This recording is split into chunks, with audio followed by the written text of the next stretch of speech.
Assalamualaikum Sobat Islam Trending, semoga kita semua diberi kesehatan dan rezeki yang melimpah. Kali ini kita akan menceritakan kisah tentang Abu Nawas.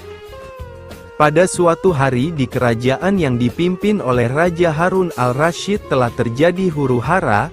Rakyatnya tidak lagi mendapat ketenangan seperti biasanya karena telah terjadi penculikan dan pembunuhan yang misterius. Raja dan para prajuritnya akhirnya mengetahui bahwa huru-hara tersebut bukan datang dari musuh, namun dari dalam istana sendiri yang diotaki oleh para menterinya. Namun, Raja sangat kesulitan untuk mencari siapa yang bersekongkol terhadap tindakan penculikan dan pembunuhan tersebut karena dia melihat bahwa para menterinya semuanya taat kepadanya. Dari itu, dipanggillah Abu Nawas sebagai penasehat yang cerdas memiliki segudang cara dalam menyelesaikan masalah. Akhir-akhir ini aku sangat gelisah. Terjadi kekacauan di sana-sini. Sepertinya ada orang kepercayaanku yang hendak mencoba menghancurkan kerajaanku. Apa ada yang salah dengan kepemimpinanku? Tanya Baginda kepada Abu Nawas. Ampun beribu ampun Baginda. Apa yang bisa hamba lakukan untuk membantu? Tanya Abu Nawas. Begini wahai Abu Nawas, berilah cara kepadaku untuk menguji kesetiaan para menteriku, pinta Baginda Raja. Baiklah Paduka, berilah hamba waktu sehari saja agar bisa memikirkan caranya, ujar Abu Nawas. Abu Nawas pun kembali ke rumahnya setelah Baginda memberinya waktu sehari. Setiba di rumah, Abu Nawas mulai berpikir keras mencari cara menyelesaikan masalah yang sedang dihadapi Baginda. Malam pun semakin larut, tidak sadar ia pun tertidur lelap karena kelelahan berpikir seharian. Keesokan harinya ketika hendak menunaikan salat subuh, tanpa sengaja ia menemukan sehelai sorban yang berbau tidak sedap. Sorban itu memang telah lama tidak dicuci oleh istrinya. Dari situlah Abu Nawas menemukan sebuah cara jitu untuk masalah Baginda. Setelah siap menunaikan salat, di pagi buta Abu Nawas langsung bergegas menuju istana kerajaan untuk menghadap Baginda Raja dengan membawa serta sorban yang sudah bau tadi. Abu Nawas pun menceritakan ide yang baru saja ia temukan. Ide tersebut adalah memanfaatkan sorban yang sudah dibawa serta ia meminta Baginda Raja untuk bersandiwara seolah telah memiliki sorban sakti. Baginda Raja pun setuju dan melakukan yang diminta Abu Nawas. Maka dibuatlah rencana untuk mengumpulkan seluruh menterinya. Semua menteri berkumpul di pendapa istana sesuai perintah Raja.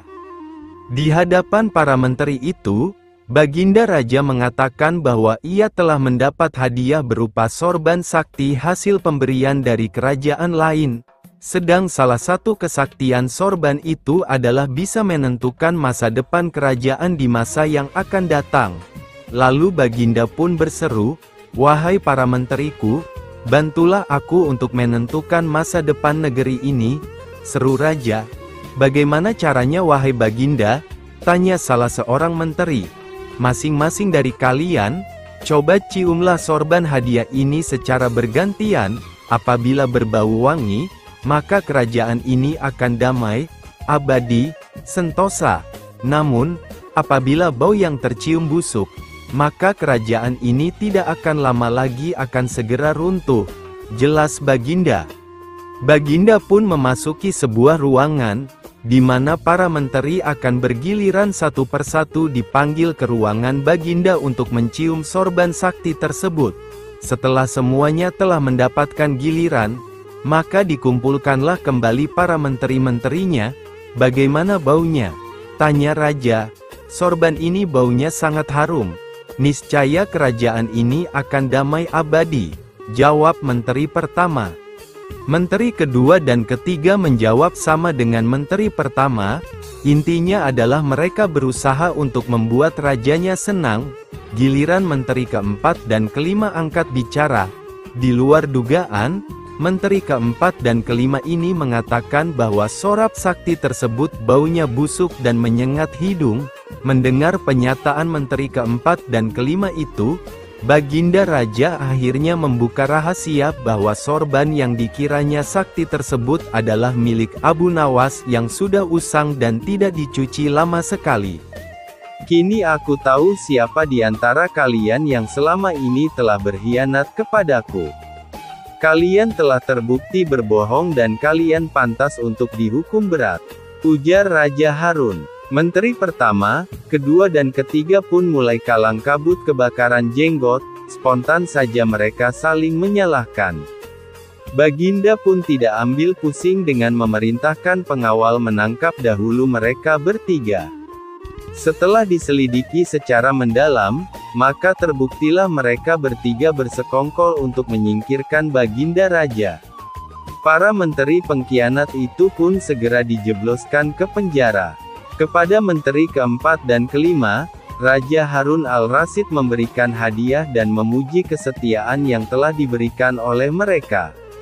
Begitu juga dengan Abu Nawas. Kecerdikan Abu Nawas memang sudah tidak diragukan lagi. Bahkan ketika Raja Harun al-Rasyid menghadapi masalah, tidak segan-segan Abu Nawas dipanggil sebagai salah seorang kepercayaannya yang paling bisa diandalkan untuk menyelesaikan berbagai masalah. Suatu hari, di negeri Baghdad, digelarlah acara hajatan besar. Sang Raja Harun al-Rasyid pun berniat merayakan pesta ulang tahun kerajaan bersama-sama dengan seluruh rakyatnya.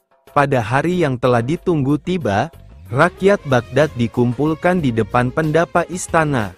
Raja Harun sang penguasa berdiri dan berpidato di depan rakyatnya. Wahai rakyatku yang tercinta, hari ini kita akan mengadakan pesta ulang tahun kerajaan. Aku akan memberi hadiah kepada para fakir miskin.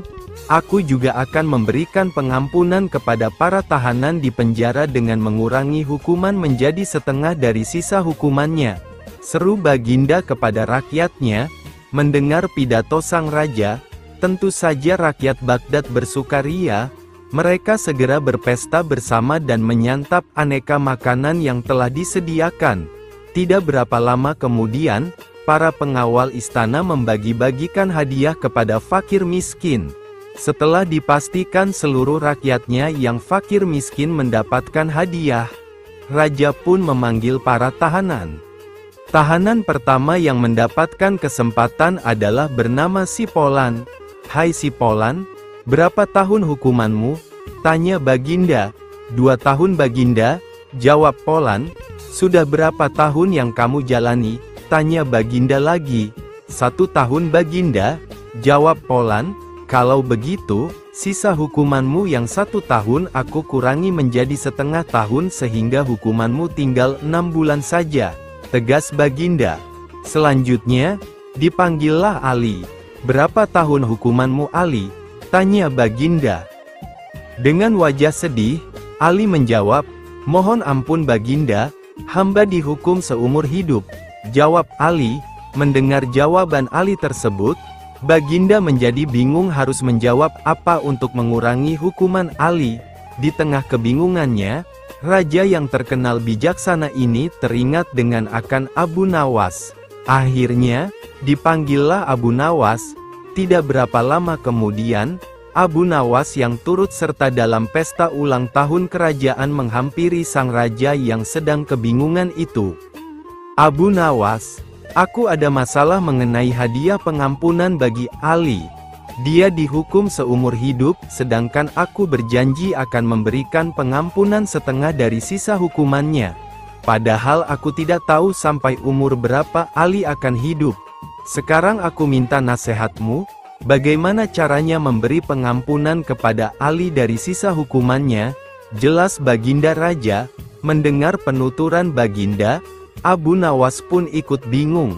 Dia berpikir, apa bisa mengurangi umur seseorang, padahal dia sendiri tidak tahu sampai kapan umurnya.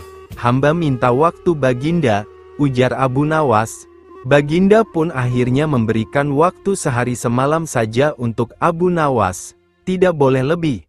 Jadi, besok pagi Abu Nawas harus memberikan jawabannya. Sesampainya di rumah, Abu Nawas pun berpikir keras untuk menemukan pemecahan masalah tersebut. Dia tidak bisa tidur karena selalu kepikiran akan hal itu. Namun, selang beberapa waktu, terlintaslah sebuah solusi di benaknya akan permasalahan tersebut. Ia pun dapat tidur nyenyak. Setelah itu pada pagi harinya, Abu Nawas pun pergi menghadap raja setelah berpamitan pada istrinya. Sesampai di istana, ia langsung menghadap Baginda dan berkata, "Hamba sudah mendapatkan cara untuk memecahkan masalah si Ali. Baginda, begini Baginda, sebaiknya si Ali ini berada di luar penjara dan bisa bebas selama 1 hari, lalu pada esoknya, dia dimasukkan lagi ke dalam penjara selama 1 hari pula, lusa juga demikian, sehari bebas, sehari di penjara, begitu berlangsung terus selama umur si Ali itu," jelas Abu Nawas. Mendengar penuturan Abu Nawas, Baginda Raja tersenyum. "Engkau memang pandai Abu Nawas. Kalau begitu, kamu juga akan aku beri hadiah uang 100 dirham, ujar Baginda.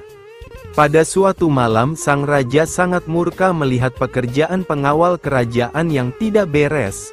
Setelah diselidiki, ternyata para pengawal itu sedang mabuk-mabukan dan tertangkap basah oleh Baginda Raja. "Wahai pengawalku semua, sudah sering aku peringatkan agar engkau jangan mabuk-mabukan," ujar Baginda. Para pengawal kerajaan terlihat begitu gemetar. Mereka menunduk tidak berani menatap mata Baginda karena merasa bersalah. "Dari mana kalian mendapatkan arak-arak itu?" tanya Baginda. Para pengawal terdiam tidak berani menjawab. Hingga pada akhirnya Baginda mengancam akan memberikan hukuman berat. Barulah salah satu dari mereka mengakuinya. Akan tetapi untuk lolos dari hukuman Baginda, mereka terpaksa berbohong dan melibatkan Abu Nawas dalam masalah tersebut, karena berpikir jika Abu Nawas pasti bisa membantu mereka lolos dari hukuman sang Raja Harun al-Rasyid.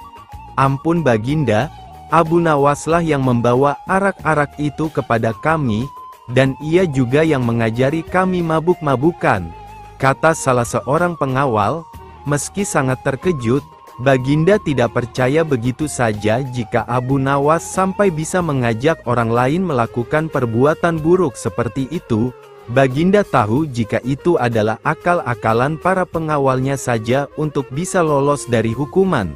Tetapi sebagai seorang yang bijak dalam mengambil keputusan, Baginda tidak memiliki alasan untuk menolak pengakuan para mengawal sebelum mereka dapat membuktikannya. Keesokan harinya berangkatlah beberapa pengawal kerajaan yang mabuk semalam ke rumah Abu Nawas. Sesampainya di rumah Abu Nawas, mereka kemudian memberitahukan maksud kedatangannya, menceritakan jika mereka sudah melibatkan Abu Nawas dalam masalah mereka. "Bawalah botol ini ke hadapan raja dan katakan semua ini atas perintahku," kata pemimpin pengawal itu. "Tunggu dulu, dengan minuman arak ini, aku pasti akan dihukum oleh raja," kata Abu Nawas. "Benar, tapi jika engkau berhasil lolos dari hukuman raja, aku akan memberimu sejumlah dinar," ucap pengawal itu membuat kesepakatan dengan Abu Nawas. "Lalu apa keuntunganmu dengan memberiku sejumlah dinar?" tanya Abu Nawas. "Jika engkau lolos dari hukuman raja, maka kami semua juga akan lolos. Gunakanlah kecerdasanmu untuk meyakinkan raja," jawab pengawal itu. Akhirnya Abu Nawas bersedia menerima kesepakatan tersebut. Dengan memegang sebotol arak berwarna merah, ia menghadap Baginda Raja Harun. "Wahai Abu Nawas, apa yang engkau pegang itu?" tanya Baginda Raja. "Ini susu Baginda, rasanya enak sekali," jawab Abu Nawas dengan gugup. "Oh iya, bagaimana mungkin air susu berwarna merah? Bukankah susu berwarna putih bersih?" kata Baginda keheranan sambil mengambil botol yang dipegang Abu Nawas. "Betul Baginda, semula air susu ini berwarna putih bersih."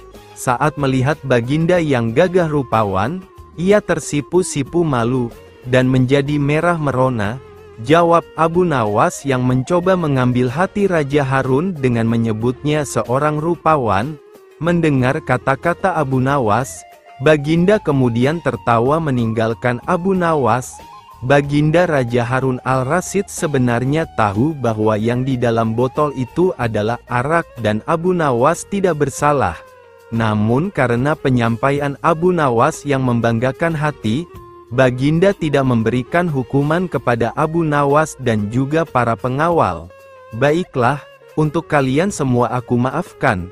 Akan tetapi jika kalian ulangi lagi, maka hukumannya akan berlipat ganda, titah sang raja pada para pengawal. Akhirnya Abu Nawas pun mendapatkan hadiah sejumlah dinar dari para pengawal sesuai kesepakatan, karena telah berhasil melaksanakan tugasnya. Pada suatu hari, Baginda Raja memanggil Abu Nawas menghadap ke istana. Seperti biasanya Baginda ingin menguji kecerdikan Abu Nawas sejauh mana ia bisa lolos dari hukuman Baginda. Sesampainya Abu Nawas menghadap, Baginda mulai bertitah, "Hai, Abu Nawas, aku menginginkan 6 ekor lembu berjenggot dan pandai bicara. Aku ingin engkau mendatangkan mereka dalam waktu seminggu. Jika gagal, aku akan menggantungmu," kata Baginda mengancam. Tidak ada pilihan lain bagi Abu Nawas selain menyanggupinya. "Baiklah, Tuanku Syah Alam, hamba junjung tinggi titah tuanku," jawab Abu Nawas. Baginda mengira kali ini Abu Nawas pasti akan celaka, karena tidak akan ada lembu berjenggot dan pandai bicara.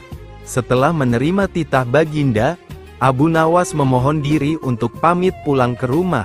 Sesampainya di rumah, Abu Nawas mulai memeras otaknya untuk mencari jalan keluar.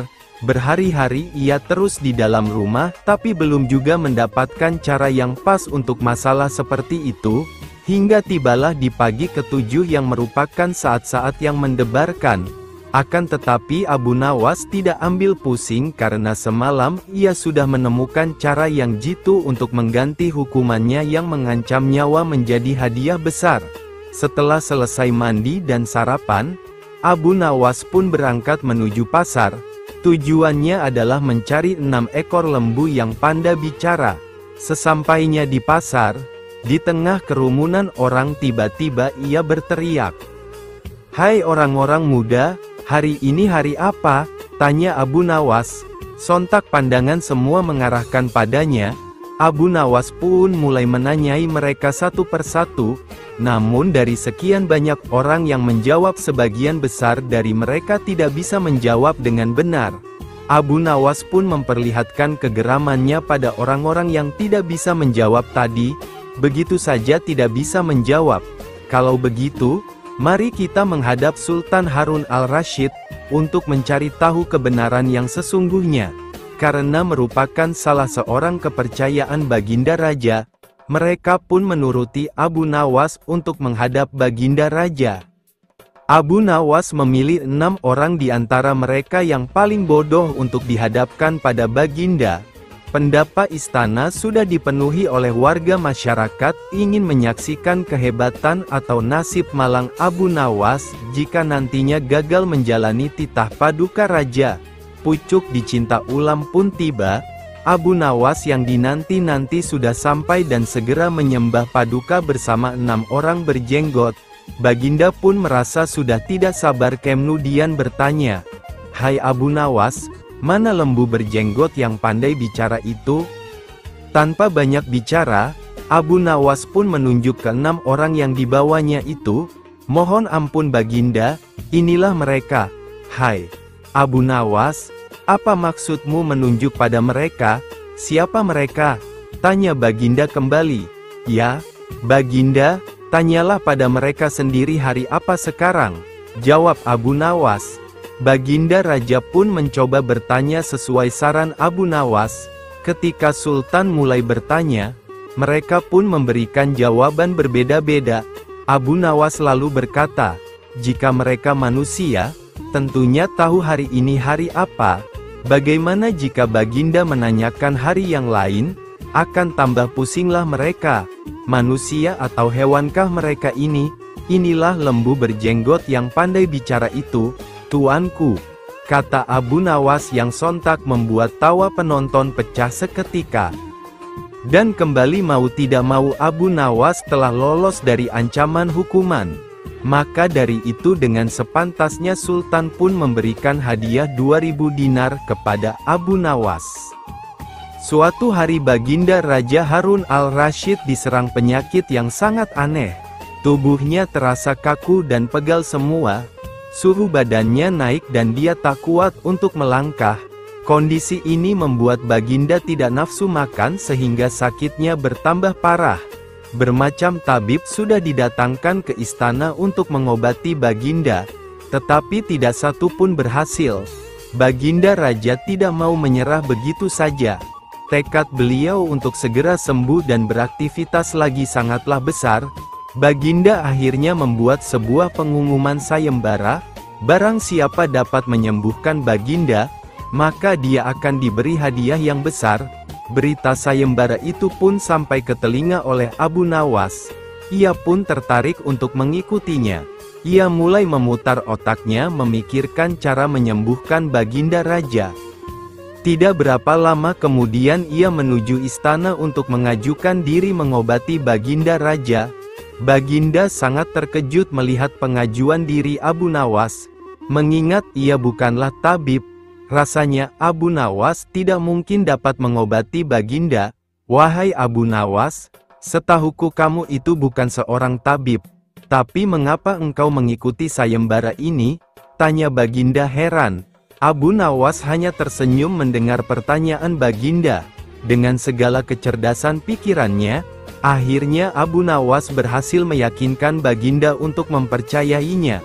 Abu Nawas memulai dengan menanyakan kondisi Baginda, mengobservasi dan menganalisa penyakit yang dialami Baginda. Baginda mengeluhkan kepada Abu Nawas jika ia tidak mengerti apa penyakit yang sedang ia alami. Karena belum ada satu orang tabib pun yang berhasil mengobatinya. Ia mengeluhkan rasa sakit dan panas di sekujur tubuhnya. Abu Nawas tertawa ketika mendengar keluhan sakit Baginda. Baginda pun merasa tersinggung dengan respon Abu Nawas tersebut. Hai Abu Nawas, kenapa engkau tertawa mendengar keluhanku? Tanya Baginda kesal. Tidak Paduka, kalau penyakit seperti itu gampang sekali menemukan obatnya. Jawab Abu Nawas. Raja pun terkejut mendengar jawaban Abu Nawas. Beliau kemudian bertanya, jadi apa obatnya dan di mana kita bisa menemukannya? Oh, obatnya adalah telur unta. Paduka Raja bisa mendapatkannya di kota Baghdad. Tapi ada syaratnya, jelas Abu Nawas. Apa syaratnya? Tanya Baginda. Syaratnya adalah Baginda sendiri yang harus menemukan obat tersebut, bukan mengutus orang lain.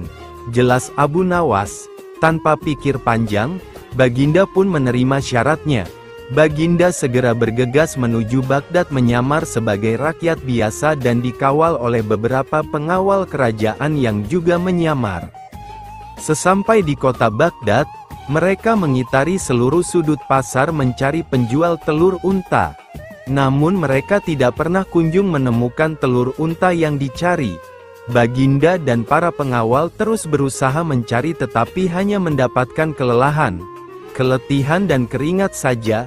Baginda mulai menggerutu memikirkan hukuman yang akan diberikan kepada Abu Nawas karena meminta ia mencari obat yang tidak pernah ditemukan. Baginda dan pengawal pun bergegas kembali ke istana. Ketika segera hendak berangkat, ia melihat seorang kakek tua yang sedang berjalan. Baginda segera mencegatnya.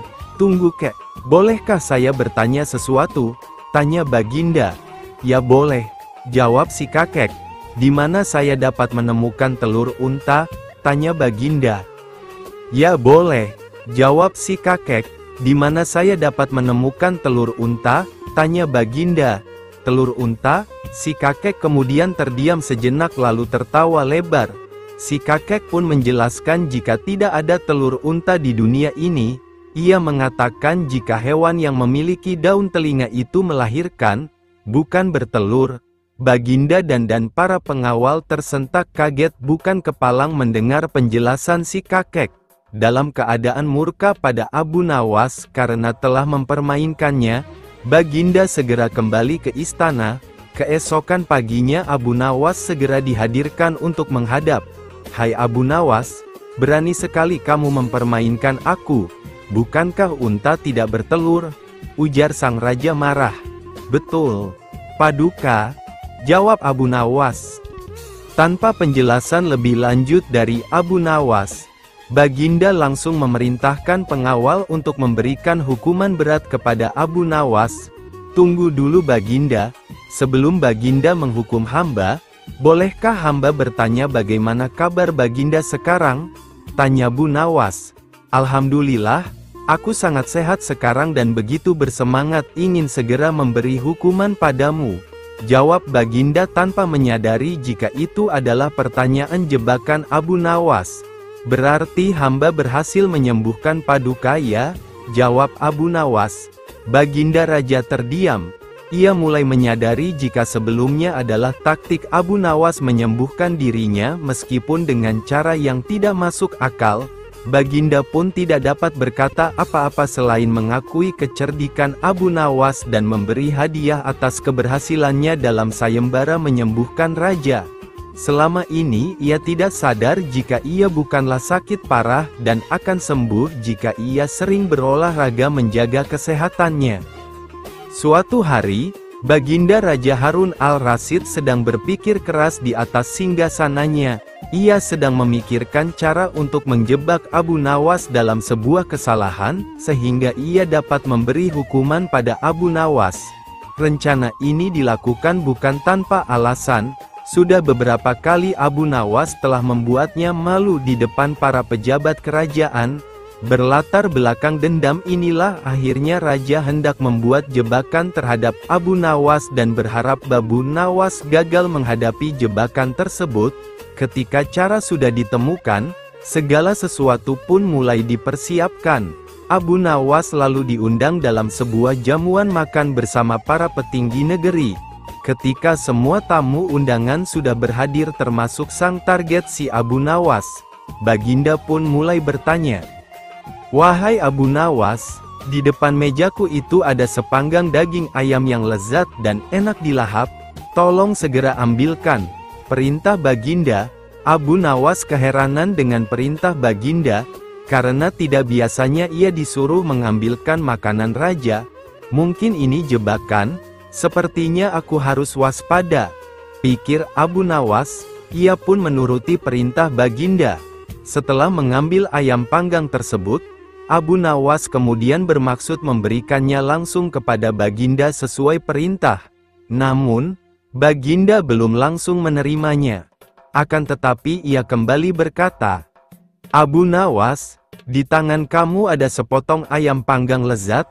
Silahkan dinikmati." Segera Abu Nawas melaksanakan perintah Baginda. Akan tetapi begitu ia hendak menyantap ayam panggang tersebut, tiba-tiba Baginda kembali menyela. "Tapi ingat Abu Nawas, dengarkan dulu petunjuknya. Jika kamu memotong paha ayam itu, maka aku akan memotong pahamu, dan jika kamu memotong dada ayam itu, maka aku juga akan memotong dadamu. Tidak hanya itu saja, jika kamu memotong dan memakan kepala ayam itu, maka aku akan memotong kepalamu. Akan tetapi kalau kamu hanya mendiamkan saja ayam panggang itu, akibatnya kamu akan aku gantung." Ternyata dugaan Abu Nawas benar. Baginda ingin menjebaknya. Abu Nawas merasa bingung dengan petunjuk yang dititahkan Baginda itu.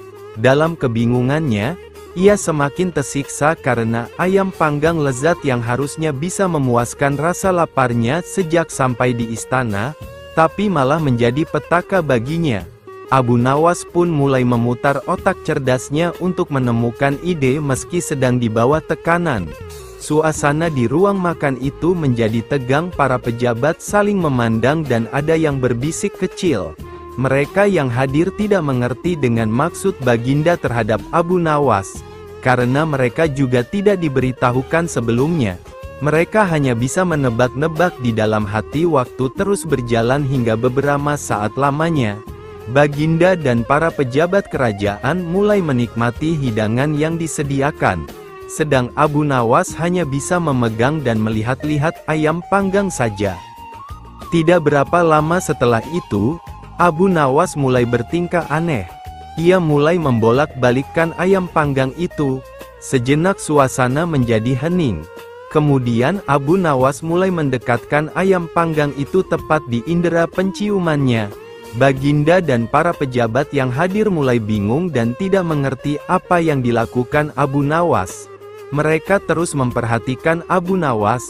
Kemudian terlihat Abu Nawas mendekatkan indera penciumannya tepat di bagian, pantat daging ayam panggang yang kelihatan sangat lezat itu. Ia pun terus melakukan itu berulang-ulang. Kemudian tiba-tiba ia berkata, "Jika saya harus memotong paha ayam ini, maka Baginda akan memotong pahaku. Jika saya harus memotong dada ayam ini, maka Baginda akan memotong dadaku. Jika saya harus memakan dan memotong kepala ayam ini, Baginda akan memotong kepalaku, dan jika aku diam saja maka aku akan digantung. Tetapi coba lihat sekarang, yang saya lakukan adalah mencium pantat ayam ini," kata Abu Nawas. "Apa maksudmu, wahai Abu Nawas?" tanya Baginda. "Maksud hamba adalah jika hamba melakukan demikian maka Baginda juga akan membalasnya demikian. Layaknya ayam ini, saya hanya mencium pantat ayam panggang ini saja, maka Baginda juga harus mencium pantat ayam panggang ini pula," jelas Abu Nawas. Sontak saja penjelasan Abu Nawas itu membuat suasana yang tegang menjadi tampak tidak menentu. Para pejabat yang hadir menahan tawa, karena takut dihukum raja. Sementara itu, Baginda Raja yang mendengar ucapan Abu Nawas mulai memerah mukanya, merasa sangat malu. Baginda pun cepat-cepat berencana merubah keadaan yang sangat memalukannya itu. Ia pun segera memerintahkan Abu Nawas untuk pulang dan membawa serta ayam panggang dan beberapa makanan lain, karena ia belum sempat makan. "Wahai Abu Nawas, cepat pulanglah, jangan sampai aku berubah pikiran," kata raja. Abu Nawas pun segera pamit pulang beserta ayam panggangnya. Setibanya di rumah, ia mengundang beberapa tetangganya untuk makan bersama menikmati ayam panggang yang tadi hampir saja menjadi petaka baginya. Kisah ini mirip dengan kejadian pada masa Nabi Sulaiman ketika masih muda. Entah sudah berapa hari kasus seorang anak bayi yang diakui oleh dua orang ibu yang sama-sama sangat ingin memiliki anak. Hakim pun rupanya mengalami kesulitan memutuskan dan menentukan perempuan yang menjadi ibu bayi itu sebenarnya. Kasus ini sudah berlarut-larut tanpa ada keputusan yang jelas. Hakim akhirnya menghadap Baginda Raja untuk meminta bantuan. Baginda pun turun tangan. Baginda memakai taktik rayuan. Baginda berpendapat mungkin dengan cara-cara yang amat halus salah satu wanita itu ada yang mau mengalah. Tetapi kebijaksanaan Baginda Raja Harun al-Rasyid justru membuat kedua perempuan makin mati-matian saling mengaku bahwa bayi itu adalah anaknya. Baginda pun putus asa. Mengingat tak ada cara-cara lain lagi yang bisa diterapkan, Baginda pun berpikir mungkin perlu memanggil Abu Nawas meminta bantuannya. Abu Nawas hadir menggantikan hakim. Abu Nawas tidak menjatuhkan putusan pada hari itu melainkan menunda sampai hari berikutnya. Semua yang hadir yakin Abu Nawas pasti sedang mencari akal seperti yang biasa dilakukan. Padahal penundaan itu hanya disebabkan oleh hal lain, yaitu seorang algojo yang harusnya masuk dalam taktik Abu Nawas tidak berada di tempat. Keesokan hari sidang pengadilan diteruskan lagi. Abu Nawas memanggil algojo dengan pedang di tangan. Abu Nawas memerintahkan agar bayi itu diletakkan di atas meja. "Apa yang akan kau perbuat terhadap bayi itu?" kata kedua perempuan itu saling memandang. Karena dari awal mereka memang sudah sepakat untuk tidak membawa bekal, maka satu-satunya cara untuk menghilangkan rasa lapar adalah dengan mencari derma. "Hai Abu Nawas, bagaimana kalau engkau saja yang mengumpulkan derma guna membeli makanan untuk kita bertiga? Karena kami akan mengadakan kebaktian," kata pendeta. Tanpa banyak bicara, Abu Nawas berangkat mencari dan mengumpulkan derma dari rumah satu ke rumah lain. Setelah derma terkumpul, Abu Nawas membeli makanan yang cukup untuk 3 orang. Abu Nawas kembali ke pendeta dan ahli yoga dengan membawa makanan. Karena sudah tidak sanggup menahan rasa lapar, Abu Nawas berkata, "Mari segera kita bagi makanan ini sekarang juga." "Jangan sekarang, kami sedang berpuasa," kata ahli yoga. "Tetapi aku hanya menginginkan bagianku saja, sedangkan bagian kalian terserah pada kalian," kata Abu Nawas menawarkan jalan keluar. "Aku tidak setuju, kita harus seiring seirama dalam berbuat apapun," kata pendeta. "Betul, aku pun tidak setuju karena waktu makanku besok pagi aku baru akan berbuka," kata ahli yoga. "Bukankah aku yang engkau jadikan alat pencari derma, dan derma itu sekarang telah kutukar dengan makanan ini? Sekarang kalian tidak mengizinkan aku mengambil bagian sendiri. Padahal aku sudah sangat lapar dan lelah demi kalian. Kenapa kalian tidak menghargai itu?" kata Abu Nawas mulai merasa jengkel. "Jangan, tolong jangan dibelah bayi itu. Biarlah aku rela bayi itu seutuhnya diserahkan kepada perempuan itu," kata perempuan kedua. Abu Nawas tersenyum lega. Pemilik sebenarnya bayi tersebut sudah diketahui. Abu Nawas segera mengambil bayi itu dan langsung menyerahkan kepada perempuan kedua. Abu Nawas minta agar perempuan pertama dihukum sesuai dengan perbuatannya, karena tidak ada ibu yang tega menyaksikan anaknya disembelih, apalagi di depan mata. Baginda Raja merasa puas terhadap keputusan Abu Nawas. Sebagai rasa terima kasih, Baginda memberikan sejumlah hadiah atas bantuannya yang sangat berguna. "Kita adakan lomba.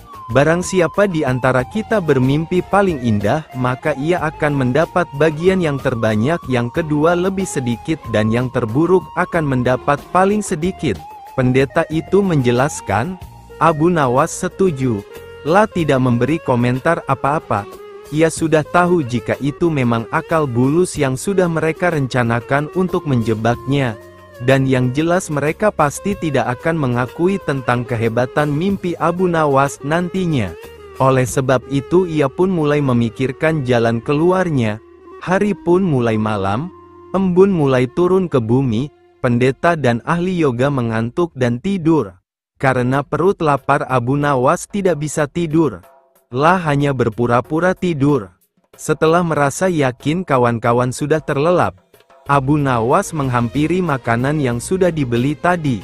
Tanpa berpikir 2 kali, Abu Nawas langsung melahap habis bersama makanan bagian kawan-kawan hingga tidak tersisa sedikit pun. Setelah merasa kekenyangan, Abu Nawas baru bisa tidur. Keesokan hari mereka bangun hampir bersamaan. Ahli yoga dengan wajah berseri-seri langsung bercerita, "Tadi malam aku bermimpi memasuki sebuah taman yang mirip sekali dengan nirvana. Aku merasakan kenikmatan yang belum pernah kurasakan sebelumnya dalam hidup ini." Pendeta mengatakan bahwa mimpi ahli yoga benar-benar menakjubkan, betul-betul luar biasa. Kemudian giliran pendeta menceritakan mimpinya. "Aku seolah-olah menembus ruang dan waktu, dan ternyata memang benar. Aku secara tidak sengaja berhasil menyusup ke masa silam di mana pendiri agamaku hidup. Aku bertemu dengan beliau dan yang lebih membahagiakan adalah aku diberkatinya." Ahli yoga juga memuji-muji kehebatan mimpi pendeta. Abu Nawas hanya diam. La bahkan tidak merasa tertarik sedikit pun. Karena Abu Nawas belum juga buka mulut, pendeta dai ahli yoga mulai tidak sabar. Mereka pun menanyakan mimpi yang dialami Abu Nawas. Abu Nawas pun mulai bercerita, "Kalian tentu tahu Nabi Daud alaihi salam. Beliau adalah seorang nabi yang ahli berpuasa. Tadi malam, aku bermimpi berbincang-bincang dengan beliau. Beliau menanyakan apakah aku berpuasa atau tidak. Aku katakan aku berpuasa karena aku memang tidak makan sejak dini hari. Kemudian beliau menyuruhku segera berbuka karena hari sudah malam. Tentu saja aku tidak berani mengabaikan perintah beliau. Aku segera bangun dari tidur dan langsung menghabiskan makanan itu, kata Abu Nawas tanpa perasaan bersalah sedikit pun. Sambil menahan rasa lapar yang menyayat-nyayat, pendeta dan ahli yoga saling berpandangan satu sama lain. Mau tidak mau mereka harus mengakui kehebatan mimpi Abu Nawas, meski dengan rasa lapar yang sangat mencekam dan perasaan menyesal yang amat sangat karena telah berani mempermainkan Abu Nawas. Secara tidak terduga sang pangeran yang menjadi pewaris tahta jatuh sakit. Sudah banyak tabib yang didatangkan untuk memeriksa dan mengobati, tapi tidak seorang pun mampu menyembuhkannya. Akhirnya Baginda Raja mengadakan sayembara. Sayembara boleh diikuti oleh rakyat dari semua lapisan, tidak terkecuali oleh para penduduk negeri tetangga. Sayembara yang menyediakan hadiah menggiurkan itu dalam waktu beberapa hari berhasil menyerap sangat banyak peserta. Namun tidak satu pun dari mereka berhasil mengobati penyakit sang pangeran. Akhirnya sebagai sahabat dekat, Abu Nawas menawarkan diri untuk menolong sang putra mahkota. Baginda Harun al-Rasyid menerima usul itu dengan penuh harap. Meski Abu Nawas bukanlah seorang tabib, Abu Nawas sadar bahwa dirinya bukan tabib. Dari itu ia tidak membawa peralatan apa-apa. Para tabib yang ada di istana tercengang melihat Abu Nawas yang datang tanpa peralatan yang mungkin diperlukan. Mereka berpikir, mungkinkah orang macam Abu Nawas ini bisa mengobati penyakit serius sang pangeran? Sedangkan para tabib terkenal dengan peralatan yang lengkap saja tidak sanggup. Bahkan penyakitnya tidak terlacak. Abu Nawas merasa bahwa seluruh perhatian tertuju padanya. Namun Abu Nawas tidak begitu memperdulikannya. Abu Nawas dipersilahkan memasuki kamar pangeran yang sedang terbaring. Menghampiri sang pangeran dan duduk di sisinya. Setelah Abu Nawas dan sang pangeran saling pandang beberapa saat, Abu Nawas berkata, "Saya membutuhkan seorang orang tua yang di masa mudanya sering mengembara ke pelosok negeri." Orang tua yang diinginkan Abu Nawas didatangkan. Abu Nawas berkata, "Sebutkan satu persatu nama-nama desa di daerah selatan." Ketika orang tua itu menyebutkan nama-nama desa bagian selatan, Abu Nawas menempelkan telinganya ke dada sang pangeran. Kemudian Abu Nawas memerintahkan agar menyebutkan bagian utara, barat dan timur. Setelah semua bagian negeri disebutkan, Abu Nawas mohon agar diizinkan mengunjungi sebuah desa di sebelah utara. Raja merasa heran dan berkata, "Engkau kuundang ke sini bukan untuk bertamasya." "Ampun Baginda, hamba tidak bermaksud berlibur," kata Abu Nawas. "Jadi apa juga tujuanmu? Jelaskan, aku belum paham," kata Raja. "Maafkan hamba, Paduka yang mulia, kurang bijaksana rasanya bila hamba menjelaskan sekarang," kata Abu Nawas. Baginda Raja memberi izin Abu Nawas pergi selama 2 hari. Meski dengan rasa penasaran, sekembalinya dari desa perjalanannya, Abu Nawas langsung menemui sang pangeran yang tengah terbaring lemas. Abu Nawas kemudian membisikkan sesuatu pada pangeran, kemudian menempelkan telinganya ke dada sang pangeran. Setelah itu Abu Nawas langsung menghadap Raja. "Apakah Yang Mulia masih menginginkan sang pangeran tetap hidup?" tanya Abu Nawas. "Apa maksud perkataanmu?" tanya Raja dengan kaget. Sang pangeran sedang jatuh cinta pada seorang gadis desa di sebelah utara negeri ini, kata Abu Nawas menjelaskan. "Bagaimana kau tahu?" tanya Baginda kembali. "Beberapa hari yang lalu ketika nama-nama desa di seluruh negeri disebutkan oleh orang tua pengelana itu, tiba-tiba degup jantung pangeran bertambah keras saat mendengarkan nama sebuah desa di bagian utara negeri ini. Sang pangeran tidak berani mengutarakannya kepada Baginda jika ia telah jatuh cinta pada seorang gadis desa tersebut," jelas Abu Nawas. "Lalu apa yang harus aku lakukan?"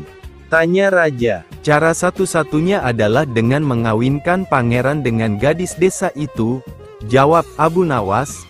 "Bagaimana jika tidak?" tanya Raja ragu-ragu.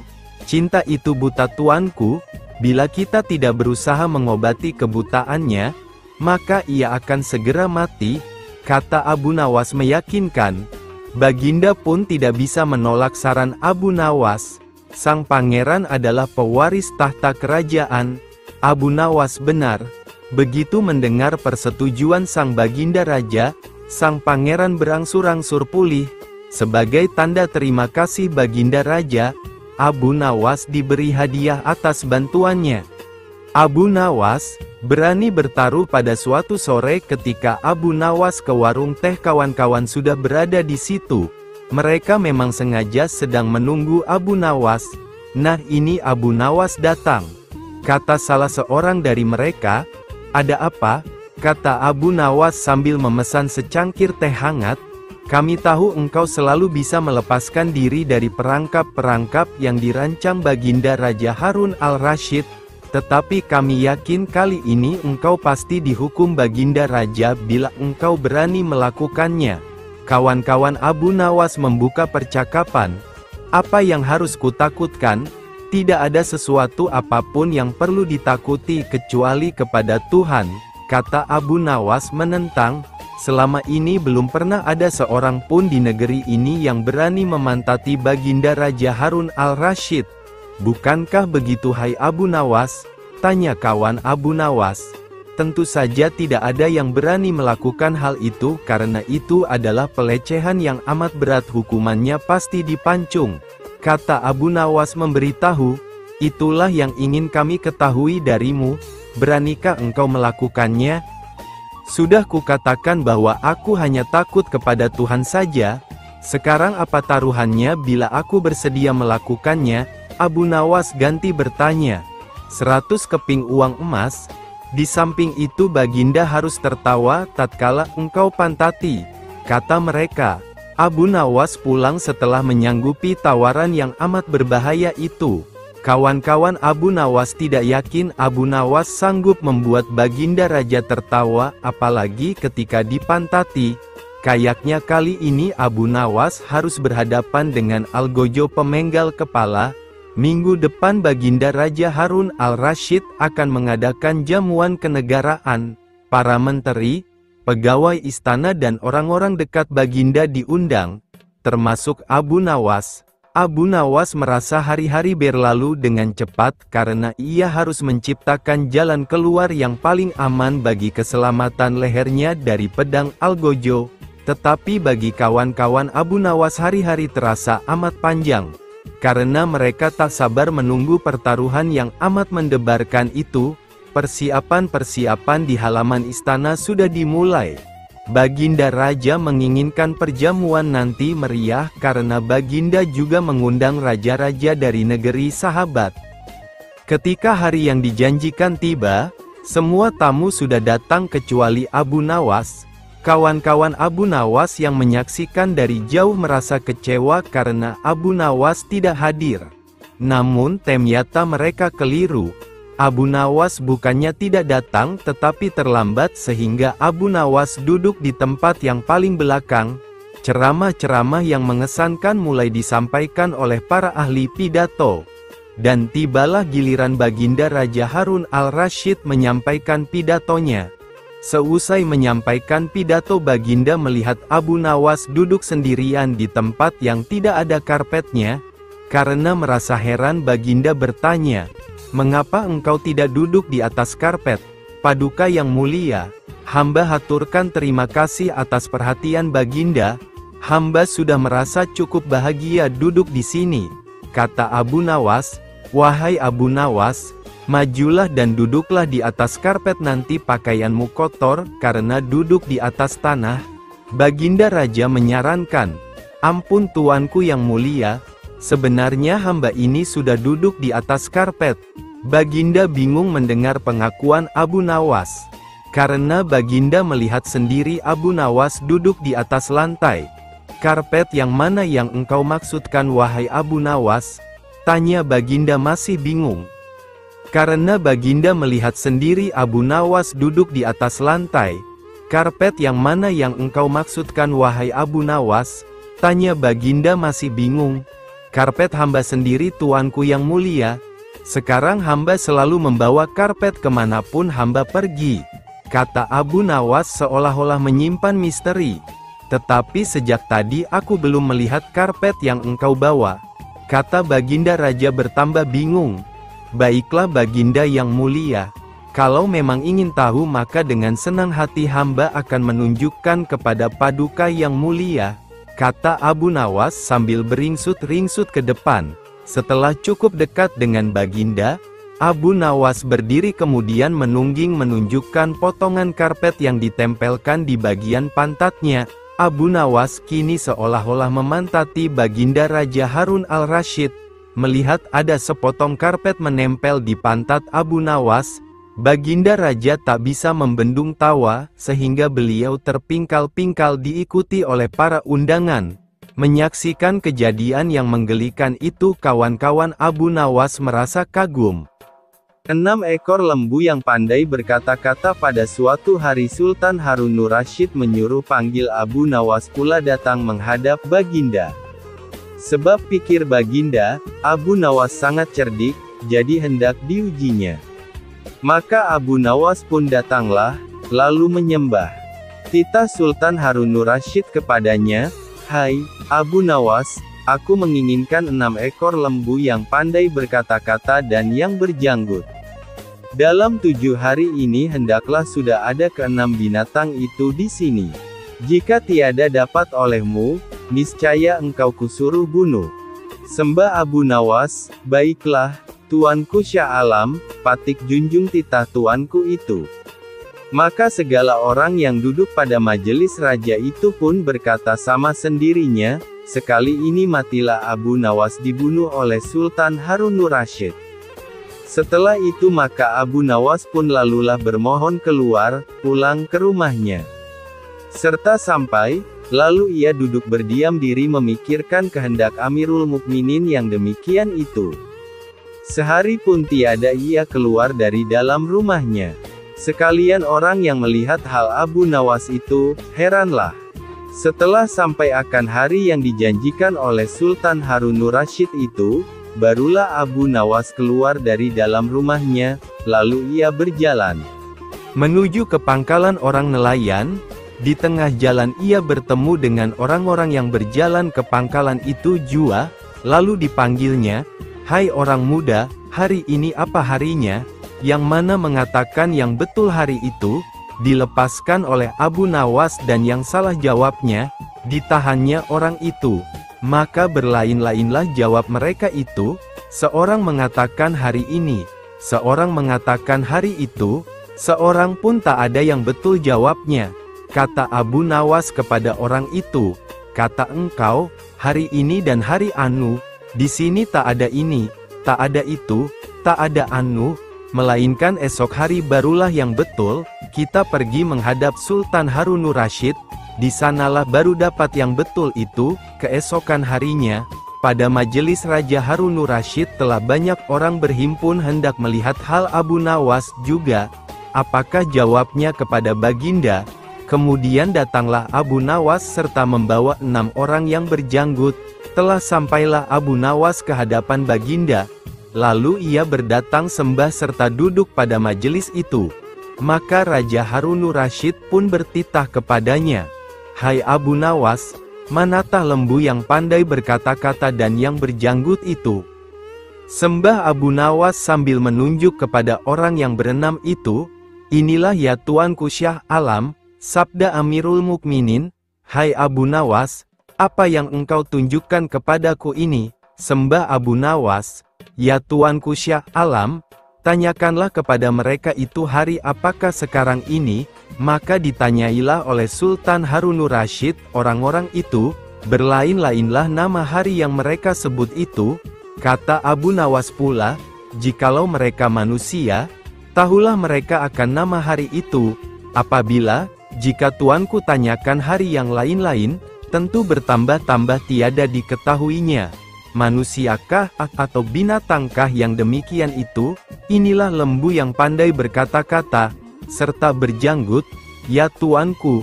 Maka Sultan Harunur Rasyid heran melihat hal Abu Nawas pandai sekali melepaskan dirinya itu. Setelah itu Amirul Mukminin pun menyuruh memberi persalin dan uang 5.000 dinar kepada Abu Nawas. Sekalian orang heranlah.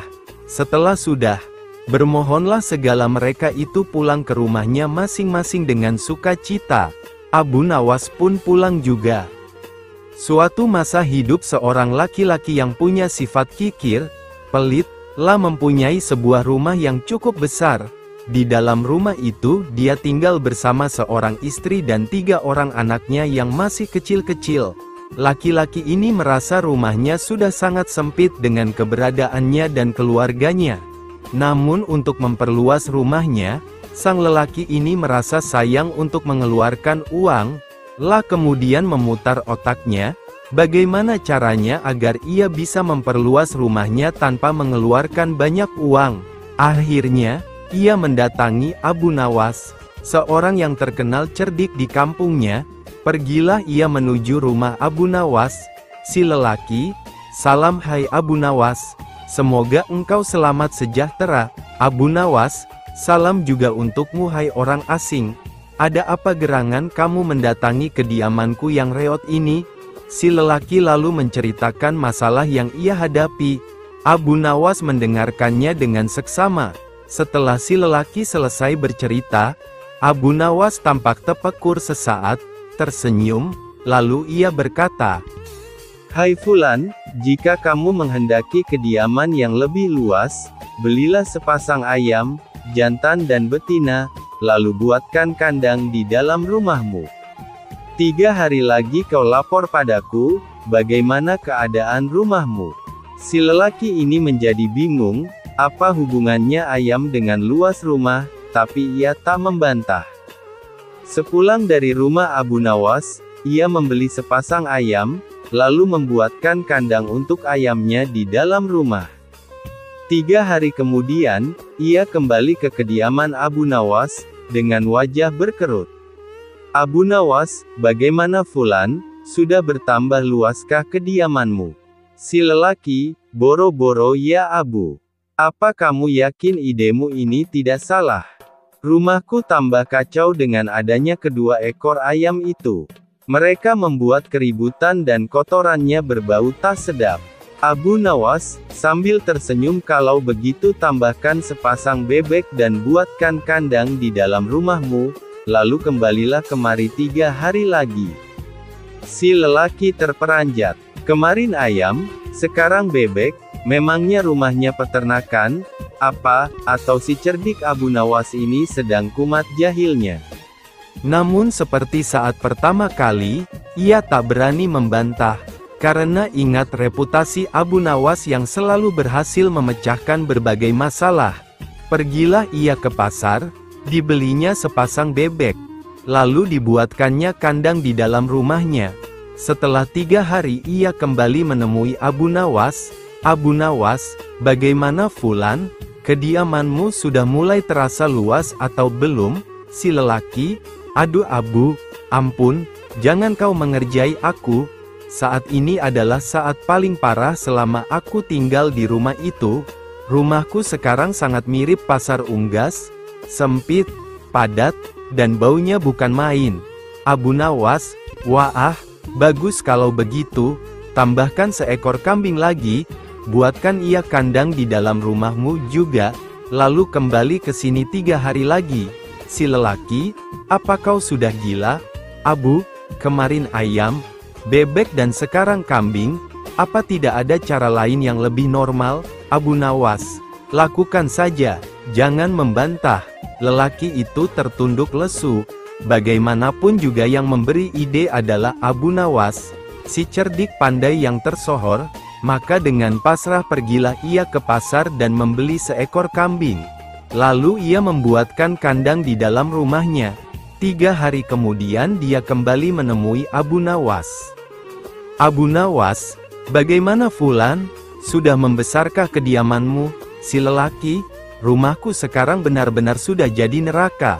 Istriku mengomel sepanjang hari, anak-anak menangis, semua hewan-hewan berkotek dan mengembik, bau, panas, sumpek, Betul-betul parah.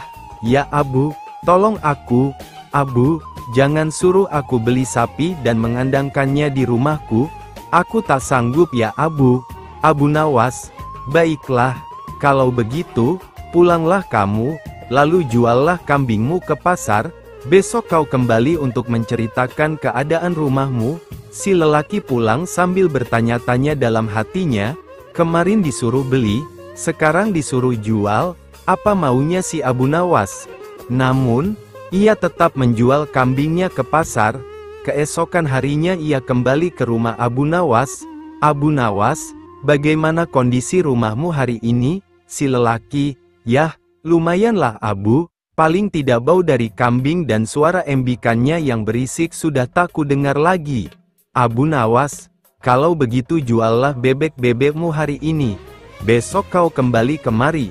Si lelaki pulang ke rumahnya dan menjual bebek-bebeknya ke pasar. Esok harinya ia kembali ke rumah Abu Nawas. Si lelaki, syukurlah Abu, dengan perginya bebek-bebek itu, rumahku jadi jauh lebih tenang dan tidak terlalu sumpek dan bau lagi. Anak-anakku juga sudah mulai berhenti menangis.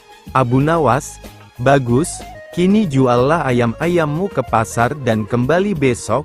Si lelaki pulang dan menjual ayam-ayamnya ke pasar. Keesokan harinya ia kembali dengan wajah yang berseri-seri ke rumah Abu Nawas. Abu Nawas, kulihat wajahmu cerah hai Fulan. Bagaimana kondisi rumahmu saat ini? Si lelaki, alhamdulillah ya Abu, sekarang rasanya rumahku sangat lega karena ayam dan kandangnya sudah tidak ada. Kini istriku sudah tidak marah-marah lagi. Anak-anakku juga sudah tidak rewel. Abu Nawas, sambil tersenyum, nah, kau lihat kan, sekarang rumahmu sudah menjadi luas, padahal kau tidak menambah bangunan apapun atau memperluas tanah bangunanmu. Sesungguhnya rumahmu itu cukup luas, hanya hatimu sempit, sehingga kau tak melihat betapa luasnya rumahmu. Mulai sekarang kau harus lebih banyak bersyukur, karena masih banyak orang yang rumahnya lebih sempit darimu.